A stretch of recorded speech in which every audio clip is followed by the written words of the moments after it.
This is the story of the companions of the cave. Do you know it?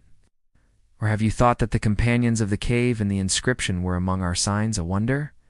Qur'an 18-9. Once upon a time there was a tyrant king who ruled over a great city. Idols towered in the streets, scents burned, and soldiers patrolled everywhere, looking for anyone who didn't worship the idols. The king had proclaimed, "None shall worship except the gods of stone. Whoever rejects shall be cast into death." But a group of young men knew that there was only one true God, Allah. They couldn't bear the injustice. They couldn't bear to worship false gods, so they decided to leave the city and seek refuge outside the walls. As night fell, they gathered under a great tree in whispers. "We cannot bow to false gods," they said, their voices trembling with conviction. "Our Lord is the Lord of the heavens and the earth. We will never call upon any deity besides him." Suddenly, a torch-bearing soldier appeared. "Run!" they cried, dashing toward the mountains as the soldier searched for them. "O Allah, help us," they prayed, raising their hands in supplication. "Our Lord, grant us from yourself mercy, and prepare for us from our affair right guidance." Qur'an 18:10. They ran until they reached a cave, and as they entered, a serene light enveloped them, and they fell into a deep sleep. So we cast a cover of sleep over their ears within the cave for a number of years. Qur'an 18:11. Within the cave, the believers rested peacefully. Outside, the world changed.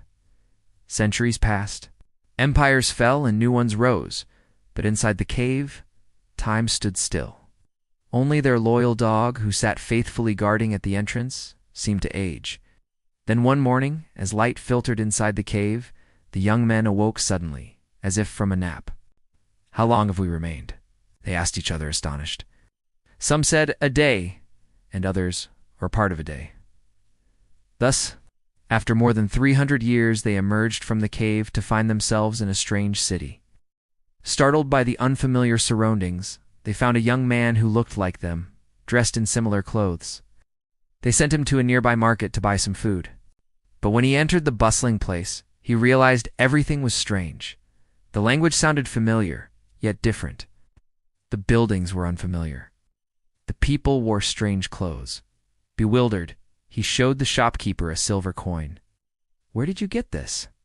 the man exclaimed, staring at it. "These coins are from long, long ago." Soon, A crowd gathered, amazed at the sight of the strange man with ancient money.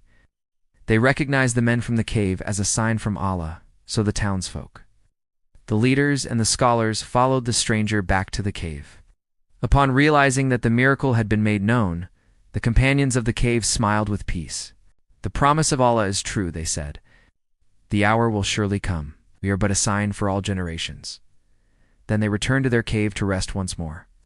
And as a divine glow sealed the entrance, the dog lowered its head in calm submission. Thus we made their story known, so that people would know that the promise of Allah is true, and that the hour is coming. There is no doubt about it. It's Qur'an 18:21. This is your host. Thank you for watching this episode. If you liked the video, please share it with your friends and family. See you next time.